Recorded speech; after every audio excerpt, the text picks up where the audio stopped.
Today we will learn how to prove Pythagoras theorem. The statement of the Pythagoras theorem is, in a right angle triangle, the square of the hypotenuse is equal to the sum of the square of remaining two sides. The four main part of the theorem, first is given, to prove, and third is construction, and fourth is proof. Proof is the main part of the theorem. And figure is compulsory for theorem. अपन एक figure draw करेंगे in a right angle triangle. एक right angle triangle draw किया. We denote ABC and per segment BD on side AC.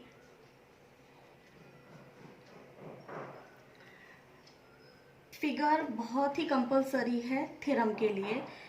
अगर figure नहीं बनाए तो कोई भी मार्क नहीं मिलेगा थ्योरम में, इसलिए फिगर सबसे कंपलसरी है.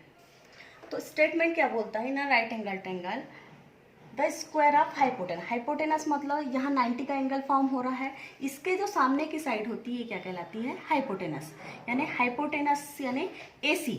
AC का स्क्वायर, AC का square the is equal to 10 remaining side. फिर रिमेनिंग साइड कौन सी है, AB और BC. इसका जो स्क्वायर होगा, जो रिमेनिंग साइड है, इसका स्क्वायर के सम के इक्वल होता है हाइपोटेनस के स्क्वायर. ये अपना स्टेटमेंट हो गया. गिवन यानी क्या दिया हुआ है, इन ABC ट्रायंगल ABC, फिर एंगल ABC इस 90 एंगल. यहाँ B पर कौन सा एंगल, यानी B वाला कौन सा 90 एंगल है यहाँ पे हो रहा है. ये गिवन में अपन को दिया हुआ था. टू प्रूफ, प्रूफ क्या करना था, हाइपोटेनस का स्क्वायर. हाइपोटेनस क्या है, AC. AC का square is equal to remaining sides AB and BC.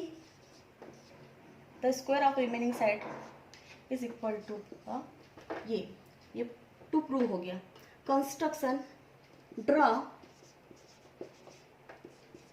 Perpendicular BD on side AC such that ADC. In right angle triangle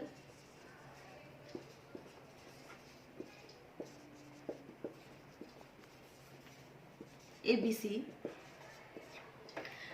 यहाँ 3 ट्रायंगल है. First main triangle ABC similar to, दूसरा triangle है ADB, तीसरा triangle है BDC. ये दो triangle लेते समय अपन को ध्यान रखना है, D को जो है ये पॉइंट D, ये सेंटर पॉइंट होना चाहिए. तो अपन ने ये 3 ट्रायंगल लिया. पहला मेन ट्रायंगल ABC, दूसरा ट्रायंगल ADB, तीसरा ट्रायंगल BDC. D को बीच में रखना है, ध्यान में रखना है. अपन ने लिया. फिर अपन ये 2 ट्रायंगल लेंगे ABC एंड ADB. AB, ये AB, इसके अपॉन में क्या आएगा, AD. फिर BC, इसके अपॉन में आएगा DB. फिर AC, फिर इसके अपॉन में आएगा AB. Corresponding sides.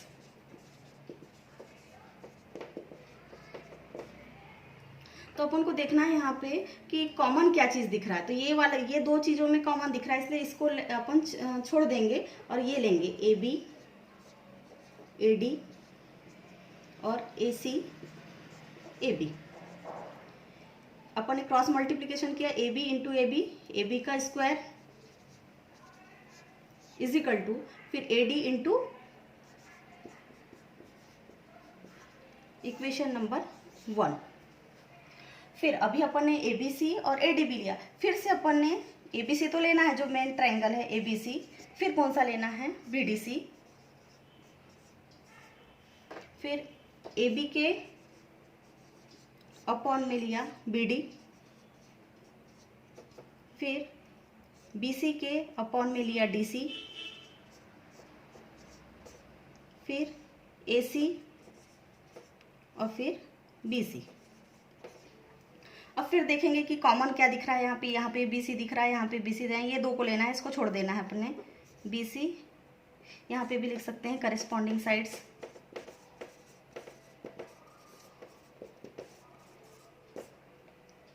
BC upon DC is equal to AC upon BC, BC into BC, BC का square is equal to AC into DC। Equation number 2। Adding equation 1 and 2।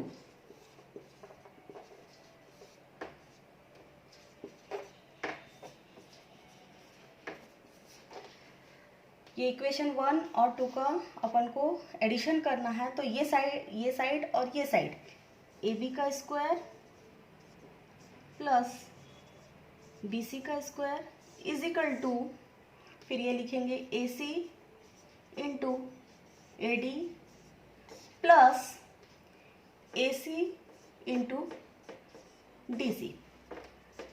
Now we take common factor is AC, so AC को अपन ने बाहर निकाला, फिर यहाँ क्या AC निकल गया तो यहाँ क्या बचा AD प्लस DC। यहाँ देखिए AD प्लस DC क्या होता है AC। और थोड़ा अगर नहीं और थोड़ा ध्यान देना है तो देखिए, सोचिए DD कैंसिल हो गया तो यहाँ क्या बचा है AC इंटू AC का स्क्वायर। यही अपन को प्रूव करना था। ये साइड में तो अपन को कुछ भी वैसे के वैसे ही लिखना है।